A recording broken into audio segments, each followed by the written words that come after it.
ಓಂಕಾರ. ಓಂಕಾರ ಅನ್ನೋ ಶಬ್ದ ನಾವೆಲ್ಲರೂ ಪ್ರತಿನಿತ್ಯ ಕೇಳ್ತಾನೆ ಇರ್ತೀವಿ. ಯಾಕೆ ಎಲ್ಲ ದೇವಾಲಯಗಳಲ್ಲಾಗಿರ್ಬೋದು, ಯೋಗಿಗಳಾಗಿರ್ಬೋದು ಪ್ರತಿನಿತ್ಯ ಓಂಕಾರವನ್ನು ಪಠಿಸ್ತಾರೆ. ಹಾಗಾದ್ರೆ ಈ ಓಂಕಾರಕ್ಕೆ ಅಷ್ಟೊಂದು ಮಹತ್ವ ಇದೆಯಾ?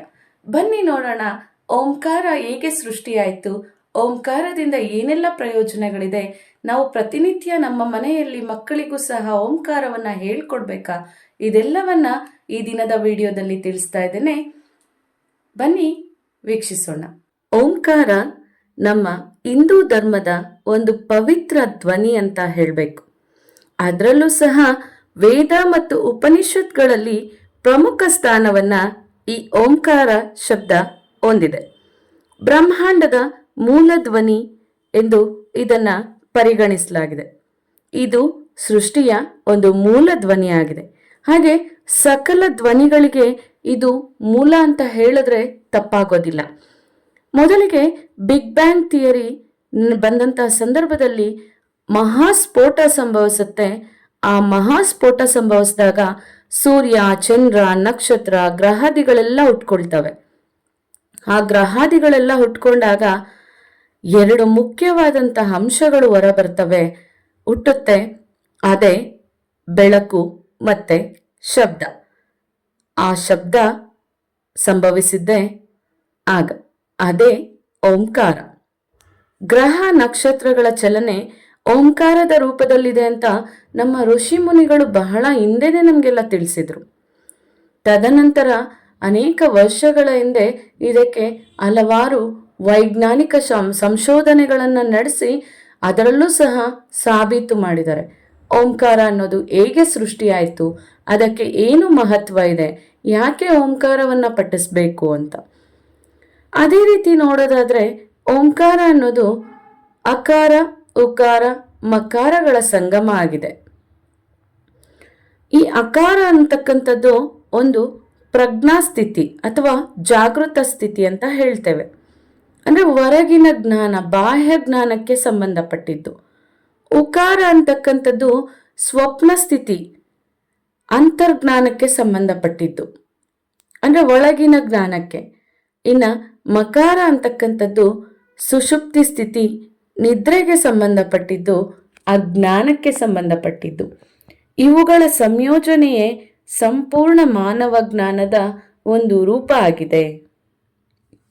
ಅದಕ್ಕೆ ಹೇಳ್ತೇವೆ ಓಂಕಾರವನ್ನ ಪ್ರಣವ ಮಂತ್ರ ಅಂತ. ಪ್ರಣವ ಯೋಗಗಳಲ್ಲಿ ಓಂಕಾರ ಇಲ್ಲದೆ ಆ ಪ್ರಣವ ಯೋಗ ಅನ್ನೋದು ನಡೆಯೋದೇ ಇಲ್ಲ. ಈ ಪ್ರಣವ ಯೋಗ ಅಂದಾಗ ಮೋಕ್ಷಕ್ಕೆ ದಾರಿ ಕೊಡ್ತಕ್ಕಂಥ ಯೋಗ ಮಾರ್ಗವೇ ಪ್ರಣವ ಯೋಗ ಮಾರ್ಗ. ಹಾಗೆ ಅದರ ಜೊತೆಯಲ್ಲಿಯೇ ದುಃಖದಿಂದ ಮುಕ್ತಿಯನ್ನ ಹೊಂದೋದಕ್ಕೆ ಮಾಡ್ತಕ್ಕಂಥ ಒಂದು ಯೋಗ ಮಾರ್ಗ ಈ ಪ್ರಣವ ಯೋಗ ಮಾರ್ಗ. ಇಲ್ಲಿ ಒಂದು ಮಂತ್ರವನ್ನ ನೆನಪಿಸ್ಕೊಳ್ಬೇಕಾಗತ್ತೆ. ಓಂಕಾರ ಬಿಂದು ಸಂಯುಕ್ತಂ ನಿತ್ಯಂ ಧ್ಯಾಯಂತೆ ಯೋಗಿನಃ. ಅಂದ್ರೆ ಯೋಗಿಗಳು ಓಂಕಾರವನ್ನ ನಿತ್ಯ ಧ್ಯಾನದಲ್ಲಿ ಉಪಯೋಗಿಸ್ಕೋತಾರೆ. ಯಾಕೆ ಉಪಯೋಗಿಸ್ಕೋತಾರೆ? ಕಾಮಕಂ ಮೋಕ್ಷಕಂ ಚೈವ. ಅಂದ್ರೆ ಕಾಮ, ಮೋಕ್ಷ ಅಂದ್ರೆ ಅವರ ಎಲ್ಲ ಆಸೆಗಳನ್ನ ಈಡೇರಿಸ್ಕೊಳ್ಳೋದಕ್ಕೋಸ್ಕರ, ಅಂದ್ರೆ ಅವರ ಎಲ್ಲ ಆಸೆಗಳನ್ನ ಈಡೇರಿಸ್ಕೊಳ್ಳೋದಕ್ಕೋಸ್ಕರ ಇದನ್ನ ಉಪಯೋಗಿಸ್ಕೋತಾರೆ. ಆಸೆಗಳು ಅಂದ್ರೆ ಏನು? ಪ್ರತಿಯೊಬ್ಬ ಮನುಷ್ಯನಿಗೂ ತನ್ನದೇ ಆದಂತಹ ಎಷ್ಟೋ ಆಸೆಗಳಿರ್ತವೆ. ಯೋಗಿಗಳಿಗೂ ಸಹ ಆಸೆ ಇರುತ್ತೆ. ಯೋಗಿಗಳಿಗೆ ಮೋಕ್ಷವನ್ನ ಪಡ್ಕೋಬೇಕು ಅನ್ನೋ ಒಂದು ಮಹಾ ಆಸೆ ಇರುತ್ತೆ. ಮೋಕ್ಷ ಅಂತಂದ್ರೆ ಈ ಜನನ ಮರಣ ಚಕ್ರಗಳಿಂದ ವಿಮುಕ್ತಿಯನ್ನ ಪಡೆದು ಮೂಲ ಸ್ಥಿತಿಗೆ ತಲುಪ್ತಕ್ಕಂಥದ್ದು ಮೋಕ್ಷ ಸ್ಥಿತಿ. ಆ ಮೋಕ್ಷಕ್ಕೋಸ್ಕರ ಯೋಗಿಗಳು ಓಂಕಾರವನ್ನ ಬಳಸ್ಕೊಂಡ್ರೆ ನಮ್ಮಂತ ಸಾಮಾನ್ಯ ಮನುಷ್ಯರು ನಮ್ಮಲ್ಲಿರ್ತಕ್ಕಂತಹ ಶಕ್ತಿ ಕೇಂದ್ರಗಳು ಜಾಗೃತ ಆಗೋದಕ್ಕೆ, ನಮ್ಮ ಆರೋಗ್ಯ ಉತ್ತಮ ಆಗಿರೋದಕ್ಕೋಸ್ಕರ ಈ ಓಂಕಾರವನ್ನ ಬಳಸ್ತೇವೆ. ಹಾಗೆ ಓಂಕಾರದಿಂದ ಎಷ್ಟೊಂದೆಲ್ಲ ಉಪಯೋಗಗಳಿದೆ, ಪ್ರಯೋಜನಗಳಿದೆ ಅಂತಂದ್ರೆ ಮುಖ್ಯವಾಗಿ ಆತ್ಮ ಮತ್ತೆ ಬ್ರಹ್ಮನ ಸಂಬಂಧವನ್ನ ತಿಳಿಸುತ್ತೆ ಓಂಕಾರ. ಅಂದ್ರೆ ಆತ್ಮ ಪರಮಾತ್ಮರ ಮಧ್ಯೆ ಐಕ್ಯತೆಯನ್ನ ಬೆಳೆಸ್ತಕ್ಕಂಥದ್ದೇ ಓಂಕಾರ. ಇನ್ನ ಓಂಕಾರವನ್ನು ಪಠಿಸೋದ್ರಿಂದ ನಮ್ಮ ಶರೀರ ಮತ್ತು ಮನಸ್ಸು ಎರಡೂ ಸಹ ಶುದ್ಧವಾಗಿರುತ್ತೆ. ಅಂದರೆ ನಮ್ಮ ಇಂದ್ರಿಯಗಳು ಈ ಬಾಹ್ಯ ಜಗತ್ತಿಗೆ ಅಂಟ್ಕೊಂಡಿರ್ತಕ್ಕಂಥದ್ದು ನಾವು ಯಾವಾಗ ಓಂಕಾರಗಳನ್ನು ಮಂತ್ರೋಚ್ಚಾರಣೆಗಳನ್ನು ಮಾಡ್ತೀವಿ, ನಮ್ಮ ಆಂತರಿಕವಾಗಿ ನಮ್ಮ ಒಳಗಡೆಗೆ ಪ್ರವೇಶ ಮಾಡೋದಕ್ಕೆ ಪ್ರಾರಂಭ ಆಗುತ್ತೆ. ಆಗ ನಮ್ಮ ದೇಹ ನಮ್ಮ ಹಿಡಿತದಲ್ಲಿರುತ್ತೆ. ಯಾವಾಗ ನಮ್ಮ ದೇಹ ನಮ್ಮ ಹಿಡಿತದಲ್ಲಿರುತ್ತೆ, ನಮ್ಮ ಮನಸ್ಸು ಸಹ ಹಿಡಿತದಲ್ಲಿ ಬರುತ್ತೆ. ಅದಕ್ಕೆ ದೇಹ ಮತ್ತು ಮನಸ್ಸಿಗೆ ಓಂಕಾರ ಅನ್ನೋದು ಬಹಳ ಮುಖ್ಯ. ಇನ್ನು ಧ್ಯಾನದ ಸಮಯದಲ್ಲಿ ಯೋಗಿಗಳು, ಋಷಿಗಳು ಜಪ ಮಾಡುವಾಗ, ಧ್ಯಾನ ಮಾಡುವಾಗ, ಯೋಗಾಸನಗಳನ್ನು ಮಾಡುವಾಗ ಓಂಕಾರವು ಅನಿವಾರ್ಯವಾಗಿ ಬೇಕೇ ಬೇಕು. ಈ ಓಂಕಾರದಲ್ಲಿ ನಾನು ಈಗಾಗಲೇ ಹೇಳಿದಾಗೆ 3 ರೀತಿ ಶಬ್ದಗಳಿದೆ. ಅಂದರೆ ಅಕಾರ, ಉಕಾರ, ಮಕಾರಗಳು.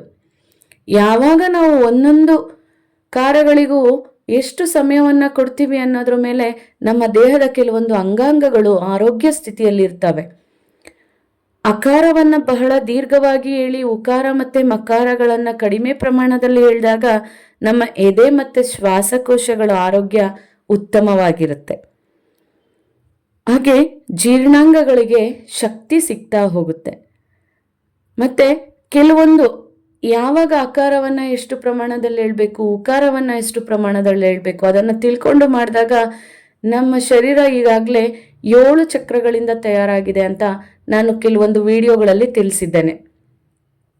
ಆ 7 ಚಕ್ರಗಳಲ್ಲಿ ಆಜ್ಞಾ ಚಕ್ರ ಮತ್ತು ವಿಶುದ್ಧಿ ಚಕ್ರ ಅಂದರೆ ಗಂಟಲಿನ ಕುತ್ತಿಗೆ ಮಧ್ಯಭಾಗದಲ್ಲಿರ್ತಕ್ಕಂಥದ್ದು ಮತ್ತು ಹಣೆಯ ಮಧ್ಯಭಾಗದಲ್ಲಿರ್ತಕ್ಕಂಥದ್ದು, ಆ 2 ಚಕ್ರಗಳು ಸಹ ಆರೋಗ್ಯಕರವಾಗಿರುತ್ತೆ. ಇನ್ನು ಆಂತರಿಕವಾಗಿ ಕಂಪನ ಯಾವಾಗ ಉಂಟಾಗುತ್ತೆ ಅಂದರೆ ಓಂಕಾರವನ್ನು ಒಂದು ಸರಿಯಾದ ರೀತಿಯಲ್ಲಿ ಉಚ್ಚಾರಣೆ ಮಾಡಿದಾಗ. ಮೊದಲಿಗೆ ಪೂರಕ ರೇಚಕ ಅಂತ ನಮಗೆಲ್ರಿಗೂ ಗೊತ್ತಿದೆ. ಉಸಿರನ್ನು ತೆಗೆದುಕೊಳ್ತಕ್ಕಂಥದ್ದು ಹಾಗೆ ಉಸಿರನ್ನು ಬಿಡ್ತಕ್ಕಂಥದ್ದು. ಆಗ ಸರಿಯಾದ ಪ್ರಮಾಣದಲ್ಲಿ ನಾವು ಉಸಿರನ್ನು ತೆಗೆದುಕೊಂಡು ಅಕಾರವನ್ನು ಹೇಳುವಾಗ ಬಾಯಿಯಿಂದ, ಹಾಗೆ ಉಕಾರವನ್ನು ಹೇಳುವಾಗ ತುಟಿಗಳು ಕೊಳವೆ ಆಕಾರದಲ್ಲಿ, ಇನ್ನು ಮಕಾರವನ್ನು ಹೇಳುವಾಗ ಮೂಗಿನಿಂದ ಉಚ್ಚಾರಣೆ ಆಗಬೇಕು. ಅಕಾರವು ಸ್ವಲ್ಪ ಪ್ರಮಾಣದಲ್ಲಿದ್ದು ಅದಕ್ಕಿಂತ ಒಂದು ಸ್ವಲ್ಪ ಮೇಲ್ಮಟ್ಟದಲ್ಲಿ ಮಕಾರ, ಉಕಾರ ಅದಕ್ಕಿಂತ ಸ್ವಲ್ಪ ಮೇಲ್ಮಟ್ಟದಲ್ಲಿ ಮಕಾರ ಇದ್ದಿದ್ದೇ ಆದಲ್ಲಿ ಮನುಷ್ಯನ ಎಲ್ಲ ಚಕ್ರಗಳು ಅಂದರೆ ಶಕ್ತಿ ಕೇಂದ್ರಗಳು ಆಕ್ಟಿವೇಟ್ ಆಗ್ತವೆ. 7 ಚಕ್ರಾಸಿಂದ ಈ ಬಾಡಿ ಆಗಿದೆ ಅಂತ ನಾನು ಹೇಳಿದ್ದೆ. ಮೂಲಾಧಾರದಿಂದ ಹಿಡಿದು ಸಹಸ್ರಾರದವರೆಗೂ ಶಕ್ತಿ ಕೇಂದ್ರಗಳು ಜಾಗೃತ ಆಗಿ ಶರೀರದಲ್ಲಿ ಒಂದು ಆಂತರಿಕ ಕಂಪನ ಅನ್ನೋದು ಸೃಷ್ಟಿಯಾಗುತ್ತೆ. ಯಾವಾಗ ಆಂತರಿಕ ಕಂಪನ ಸೃಷ್ಟಿಯಾಗುತ್ತೆ, ನಾವು ನಮ್ಮ ಮೂಲ ಚೈತನ್ಯಕ್ಕೆ ಕನೆಕ್ಟ್ ಆಗ್ತೇವೆ. ಅದಕ್ಕೆ ಈ ಬ್ರಹ್ಮಾಂಡದಲ್ಲಿ ಓಂಕಾರಕ್ಕೆ ಇಷ್ಟೊಂದು ಮಹತ್ವ ಇದೆ. ಇದನ್ನು ಪ್ರತಿನಿತ್ಯ ಪ್ರತಿಯೊಬ್ಬ ಮನುಷ್ಯನೂ ಕೂಡ ಪಠಿಸಬೇಕು. ಅದರ ಜೊತೆಯಲ್ಲಿ ನಿಮ್ಮ ಮನೆಯ ಮಕ್ಕಳಿಗೆ ಓಂಕಾರವನ್ನು ಪಠಿಸುವ ಅಭ್ಯಾಸವನ್ನು ಮಾಡಿಸಿದ್ದೇ ಆದಲ್ಲಿ ಆ ಮಗುವಿನಲ್ಲಿರ್ತಕ್ಕಂಥ ಎಲ್ಲ ಶಕ್ತಿ ಕೇಂದ್ರಗಳು ಜಾಗೃತ ಆಗಿ ಆ ಮಗುವಿನ ಬೌದ್ಧಿಕ ಮಟ್ಟ ಉನ್ನತ ಹಂತಕ್ಕೆ ಬೆಳೆಯುತ್ತೆ.